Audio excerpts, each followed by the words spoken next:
The person is talking about this monkey business और ये monkey business है पाकिस्तान का इस वक्त बहुत मज़ेदार ज़बरदस्त थिएटर प्ले। तो जो मेरे साथ आज दो बहुत ही प्यारे मेहमान मौजूद हैं, उनमें से अगर मैं ये कहूँ कि जो पहला मेरा गेस्ट है वो पाकिस्तानी थिएटर प्लेस का शाहरुख खान है, चलें रजनीकांत प्रिय है तो बिल्कुल भी गलत नहीं होगा, ही इज़ लाइक दैट। और जो हमारे दूसरे आज के गेस्ट हैं वो तो उनकी क्या एनर्जी बम का गोला जनाब, वो जब भी आते हैं अपनी इतनी प्यारी एनर्जी अपने साथ लेकर आते हैं और ये दोनों इस शो के, इस मंकी बिजनेस शो के बहुत इंपॉर्टेंट पार्ट हैं।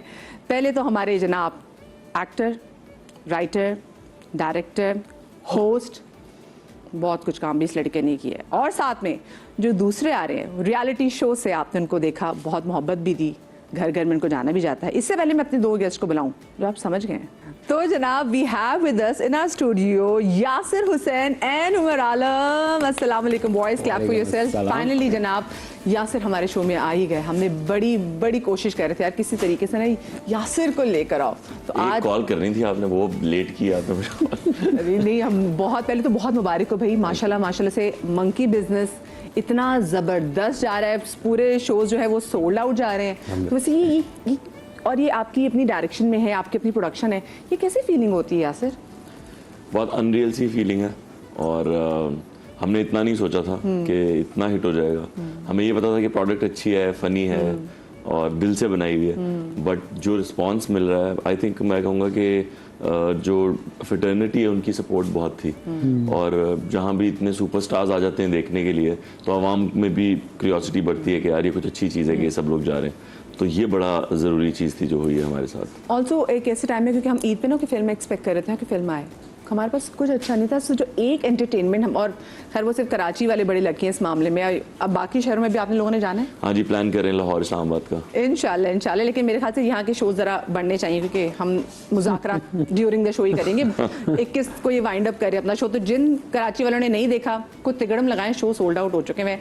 मैं भी कुछ तिगड़म ही लगाऊंगी अंदर घुसने की। अच्छा, एक बात जो मैं सबसे पहले आप दोनों से सवाल पूछना चाहती हूँ, जो हमने बहुत फील की, जो हमारी ऑडियंस बहुत फील करी, जिन्होंने आपका पहली भी थिएटर प्ले देखा था और आप दोनों की जब एनर्जी साथ मिलती हैं और इस वाले प्ले के बाद भी, क्या आप लोगों को नहीं लगता कि आप दोनों एक दूसरे को बहुत देर से मिले हैं?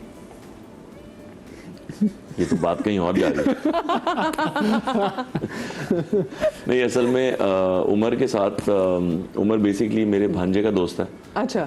और हम एक थिएटर प्ले साथ किया था, तो वहाँ से उमर से दोस्ती हुई और तब से उमर का जो है ना घर आना जाना है, शादी से पहले से ये और सजील दोनों। इस प्ले का बाय द वे जो प्रोड्यूसर है आसिया और सजील, सजील मेरा भांजा है और आसिया मेरी बहुत पुरानी दोस्त है। तो बस ये समझ लें एक फैमिली प्रोडक्शन है, सारे दोस्त यारों ने मिलके बनाई है, तो उस तरह से काम हुआ। और जब भी इस तरह से काम होता है, जैसे हम साथ काम करते हैं, तो हमारा कोई वो नहीं होता, हैंगअप्स नहीं होते। आप कहते हैं, मैं उसे कहता हूँ यार ये कर ले, यूँ कर ले। अभी हमने पैराडाइज साथ में किया, उसमें एक्टिंग किया इसने। अभी उसके पैकेज में बता रहे थे वो कोयल ड्रामे का, वो मेरी पहली डायरेक्शन थी, उसमें भी उमर था। तो उमर को मैं जब कहीं कहता हूँ कि यार आजा इसमें, ये अच्छा रोल है, तो वो कोई सवाल जवाब नहीं करता, वो ट्रस्ट करता है मेरी जजमेंट को। तो इसलिए वो फिर चीज़ें करने में मज़ा आता है आपको। अच्छा, आपने तो नहीं कहते इनको कोई मामू? नहीं तो वो भी नहीं कहता। मैं तो भाई कहता, यासिर भाई कहता हूँ, तो हमेशा से ही।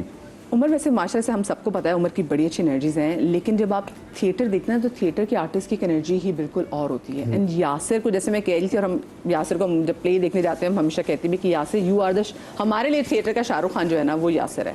उस एनर्जी को मैच करना बड़ा मुश्किल होता होगा वैसे? हमेशा से मैंने जो है, हमने जब थिएटर स्टार्ट किया था, हमारा जो पहला सियाचिन था, उसमें भी हमें जब लुकअप करने के लिए जो मिसालें दी जाती थी, जो बात की जाती थी, वो यासिर भाई की मिसाल दी जाती थी कि यासिर हुसैन देखें कहाँ से कहाँ माशाल्लाह क्या थिएटर करते थे, कितना अच्छा काम करते थे। तो वो ही हमेशा एग्जाम्पल रही है हमारे सामने। उनको देख देख के अब उनके साथ काम करने के लिए ना फिर आपको एक बहुत ही वो अनरियल सी फीलिंग जैसे वो कह रहे हैं ना, वो वाली होती है। तो फिर आप अपना 100% देते हैं कि भाई अगर मौका मिला है, आपको मौका मिला है तो फिर आप ज़रूर करें आप, और आप जितना कर सकते हैं कोशिश ही करते हैं हम। बाकी ये अच्छे आदमी है कि हमारे साथ थोड़ा नीचे कर लेते हैं, थोड़ा अपने आप को नीचे कर लेते हैं हमारे साथ मैच करने के लिए। क्या हमसे तो ऊपर नहीं जाया जा रहा। नहीं, अमेजिंग एज वेल। अच्छा, ड्रामे की जाके थिएटर प्ले की तो आगे जाके बात करेंगे, लेकिन उससे पहले मैं चाहती हूँ कि ज़रा हम यासिर को थोड़ा सा पीछे ले जाएं और यासिर से पूछें कि यासिर आपकी इंस्पिरेशन क्या थी थिएटर में और मीडिया में आने की? वैसे कोई घर में ऑलरेडी था जिसको आप देख रहे थे? नहीं, घर में तो ऐसे मेरी बहन सिंगर है शुमाइला, तो वो मुझसे 1 साल ही बड़ी है, तो वो भी उस वक्त स्ट्रगल ही कर रही थी। तो उसके अलावा हमारे तो ख़ानदान में कोई नहीं। मगर इंस्पिरेशन यही लोग हैं सारे, उमर शरीफ साहब या अमानुल्लाह साहब, सुहेल अहमद, ये सब लोग जितने हैं, तो ये इन्हीं का काम देखते रहे हम, तो उसी में बड़े हुए हैं। मस्ताना साहब, अनवर मकसूद साहब का हमारे घर में बहुत हर चीज़ देखी जाती थी, उनके चाहे लिखे हुए ड्रामे हों या वो। तो जब पहली दफ़ा उनसे मुलाकात हुई या उनके साथ काम किया तो समझ ही नहीं आ रहा था ये वही हैं जिनके बारे में हमारे वालिदैन बात करते थे। तो जब ऐसे लोगों से आप मिल लेते हैं और फिर उनके साथ काम कर लेते हैं, सीख लेते हैं, तो बस फिर वही इंस्पिरेशन होती है और उसी से आप उसी को लेके आगे चलते रहते हैं। तो मैं तो अनवर साहब के साथ आज भी। टीनेजर जो यासिर हुसैन थे, तो उसको कैसे था कि मैंने यहाँ पे लैंड करना है? वो तो आपकी माशाल्लाह से खुशबख्ती भी की थी कि आप अनवर मकसूद साहब उनकी ठीक है साथ बैठे भी, उनके साथ आपने इतना काम किया माशाल्लाह से। तो वो जो टीनेजर यासिर हुसैन था उसके माइंड में क्या था वैसे? अच्छा, मैंने कभी इतना ज़्यादा सोचा, मैं आज भी इतना ज़्यादा नहीं सोचता। जैसे मैंने प्ले बनाया तो मुझे ये नहीं था कि अरे इतना हिट हो जाएगा कि ये सोल्ड आउट हो जाएगा इतनी जल्दी, अभी शोज़ चल रहे हैं और वो सारे शोज़ बिक चुके हैं, या ये हमें एक्सटेंड करना पड़ेगा, या इतनी कॉल्स आएंगी, लोग हमें कॉल्स करें कि आप मेरी बीवी मुझे मार देगी अगर मुझे 2 टिकट ना मिले। कोई कह रहा है हो सकता है मेरे मियाँ की भी आ जाए। नहीं, आपके मियाँ तो हमारे परमानेंट गेस्ट हैं, वो तो कहीं नहीं जा सकते। लेकिन इस तरह की कॉल्स आ रही हैं और वो आपको फिर लगता है यार ये क्या हो। तो मैंने कभी इतना ज़्यादा किसी भी बारे में सोचा नहीं है, स्पेशली करियर को लेके मैं कभी भी नहीं सोचता। मैं समझता हूँ ज़िंदगी में ये जो मेरा करियर है ये एक बहुत छोटा सा पार्ट है, उसको मैं ज़्यादा इंपॉर्टेंस देता ही नहीं हूँ। मैं बाकी बहुत सारी चीज़ों को इंपॉर्टेंस दे सकता हूँ, मैं दोस्तों को, फैमिली को, चीज़ों को, घूमने को। मैं काम से ज़्यादा इन सब चीज़ों को इंपॉर्टेंस देता हूँ। अच्छा, आपकी वैसे अपने अम्मा अब्बा का क्या था यासिर? वो आपको देखे, क्योंकि वो होता है ना कि मेरे घर में खुद एक बच्चा छोटा, तो मैं उसको देख के सोच रही थी कि अच्छा मैंने इसको ये बनाना है, फिर मैं कहती नहीं भी इसकी लाइफ है, शुक्र हम इतनी आगे वे कि नहीं यार जो उसके ख्वाब होंगे वो अपने ख्वाब पूरे करेगा। आपके अम्मा अब्बा को आपको लेके वैसे क्या ख्वाब थे? अम्मा का था कि मैं कोई गवर्नमेंट ऑफिसर टाइप कुछ बन जाऊँ। जॉब सिक्योरिटी होती है ना वहाँ? जॉब सिक्योरिटी होगी और पेंशन मिलेगी रिटायरमेंट के बाद, तो वो हर माँ सोचती है कि बच्चा पूरी जिंदगी बस बैठ के खाए। तो वो अब्बा को था कि यार जो ये करना चाहे, बट सपोर्ट दोनों की थी। जब मैंने बताया कि मुझे इस तरह एक्टिंग में जाना है, थिएटर करना है, और हम पिंडी में रहते थे तो वहाँ पे तो कोई सीन भी नहीं था, कुछ ना चैनल्स थे ना कुछ था, तो अब्बा ने कहा कि नहीं तुम ज़रूर। मैंने कहा मैं थिएटर एक्टर बनना चाहता हूँ। उस वक्त थिएटर कुछ नज़र आ रहा था हल्का फुल्का, तो उन्होंने कहा नहीं तुम फिल्म एक्टर बनोगे।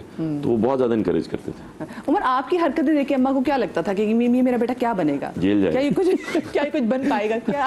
आंटी क्या सोचती थी? आंटी से स्वीट हार्ट आंटी वाले शो करती थी, बहुत प्यारी आंटी। नहीं मतलब मैं मज़ेदार एक बात बताऊं कि मैंने जब अम्मी को कहा मुझे एक्टिंग करनी है, उनका ठीक है भाई चलो कर लो, इसका शौक है, स्कूल में भी करता है तो कर लो। फिर बीच में ना मैंने एक आध दफ़ा उनके सामने गाना भी गाया। तो फिर अम्मी कहती मेरे बेटे भी बात सुनो, ये नहीं करो, एक्टिंग करो, एक्टिंग ठीक कर रहे हो, गाना नहीं गाना तुम कभी नहीं। तो मुझे मेरी अम्मी ने मना किया गाना नहीं गाना, लेकिन अल्हम्दुलिल्लाह बहुत सपोर्ट किया उन्होंने भी, मेरी अम्मी ने भी, मेरे अब्बू ने भी। उन्होंने कभी भी नहीं कहा उन्होंने गाना गाते देखा ना, तो एक्टिंग दिखाते हो उसका भी मना। वो ये नहीं दिखाई ना, ये नहीं, वो फिर मैंने लेट दिखाया जब मुझे करना आ गई ना। शुरू वाली चीज़ें नहीं दिखाता था मैं, ना थिएटर दिखाया मैंने अपना, ना ही कोई ड्रामा श्रामा दिखाया, बस आहिस्ता आहिस्ता। बल्कि अम्मी ने खुद कहा मुझे तकरीबन कई 1 साल पहले, हूँ तेरी एक्टिंग सही होगी, हूँ तो ठीक करना है एक्टिंग। बहुत शुक्रिया अम्मा जी आपका, लेकिन सपोर्ट किया उन्होंने। अल्हम्दुलिल्लाह मैं बहुत लकी हूँ इस मामले में कि मेरे अम्मा अब्बा की तरफ से मुझे कभी ये टेंशन नहीं हुई यार कि मैं कैसे जाके बताऊँ उन्हें कि मुझे ड्रामा मिल गया है, मुझे करना है, मुझे कराची जाना है। क्योंकि समान अभी भी लोग कहते हैं ये हवाई रोजी है, ठीक है, अभी भी लोग ये कहते हैं। आप कहीं रिश्ता लेने में चले जाए, इतने बड़े बड़े अदाकारों को देखते हैं, वो कहते हैं हम जब रिश्ता लेने के लिए गए थे तो उन्होंने ये बात पूछी थी कि भैया अच्छा ये तो ठीक है पर काम क्या करते हैं। कोई ना परमानेंट सोर्स होना चाहिए। मेरिल स्ट्रीप से किसी ने पूछा कि एक्टर जो है ये अलग क्यों होते हैं बाकी इंसानों से, उसने कहा ये ज़्यादातर वक्त तो बेरोजगार होते हैं, आम इंसान नहीं होता बेरोजगार हर वक्त। किसी ना किसी कोई ना कोई जॉब लगी होती है, वो कुछ अरसे के लिए बेरोजगार होता है। तो हम कोई भी एक प्रोजेक्ट करते हैं उसके बाद हम बेरोजगार होते हैं, हमें अगर अगला प्रोजेक्ट ना मिले या कुछ तो हमारे पास कोई काम ही नहीं होता अमूमन एक्टर्स के पास, यू नो। तो कितनी डिफरेंट सोच होती है फिर ऐसे आदमी वो बिल्कुल सही। लेकिन अब जो आजकल सोशल मीडिया का दौर है और अब तो हम देखते हैं कि वैसे भी कोई भी नया ब्रांड आ रहा हो, कोई भी नई चीज़ हो रही, तो कैंपेन्स इतनी चलती हैं, तो क्या अभी भी हम समा उसी दौर में जी रहे हैं यहाँ से? हाँ बिल्कुल जी रहे हैं। देखिए जॉब सिक्योरिटी तो नहीं है ना बिल्कुल भी। आपके अगर आपका मंथली बिल तो आता ही है, और अगर आपको मंथली पैसे नहीं मिल रहे और आपको एक लमसम किसी प्रोजेक्ट से मिले तो उसमें आपने देखना है कि कितने महीने का बिल और कितने में, हर इंसान अपने हिसाब से करता है, बट सेविंग्स पे ही चल रहे होते हैं अमूमन एक्टर्स, जो मैंने देखा है टीवी के एक्टर्स को। मैं तो खुद इतना ज़्यादा टीवी नहीं करता, तो मुझे बहुत ज़्यादा आइडिया। आप लोग ऐसे सेविंग्स करने पे यकीन रखते हैं? हाँ हाँ, खुद भी रखते हैं और दूसरों को भी यकीन दिलाते हैं कि रखो भी। इस बॉय को आपने तमाशा में देखा था? मैं तमाशा नहीं देख सका, बट मैंने वैसे तो तमाशे देखे ना इनके। हाँ जी, वैसे तमाशे देखे। ये जब तमाशा में जा रहा था तो मैंने से कुछ चीज़ें सिखाई थी, समझाई थी, तो वो नहीं की इसने। जीत गया। अच्छा, मुझे वैसे बताएं कि जो उमर आप जिस रियलिटी शो से आए थे, यू वॉन द शो, हर घर में वो शो देखा गया, बट एक स्टैंडर्ड होता है जो आपको समहाउ मेंटेन करना होता है, क्योंकि हमारे लोग बड़ी जल्दी बोर भी हो जाते हैं। आपको लगता है उसका फ्यूचर है रियलिटी शोज़ का हमारे मुल्क में? यार सरप्राइजिंगली वाकई बहुत बड़ा उसका स्पेक्ट्रम है, और लोग इस तरह से मुझे, क्योंकि वो लोग भी मिले जिन्होंने ड्रामे नहीं देखे थे हमारी इंडस्ट्री में। हमारी इंडस्ट्री के इवन लोग जो हैं वो ड्रामा नहीं देखते, इतना फॉलो नहीं करते, लेकिन रियलिटी शो की जब बात आती तो वो कहते थे ओ हो भाई, हम तो रात बैठ के वक्त निकाल के देखते थे, फिर सुबह ऑफिस में आके डिस्कस करते थे कि भाई उसने ये किया, उसने ये किया। तो अगर ये बात चल रही है तो फिर मेरे ख्याल से तो अभी तक स्कोप इसका आगे बहुत मेरी टीम देख रही होती थी, तो वो भी आके डिस्कस करते, आज ये हो गया, फलानी लड़ाई होगी, फलाने इसका नाखून तोड़ दिया। अच्छा यासिर, आपको क्या लगता है कि अगर रियलिटी शो हमारे मुल्क में हो तो किस टाइप के होने चाहिए?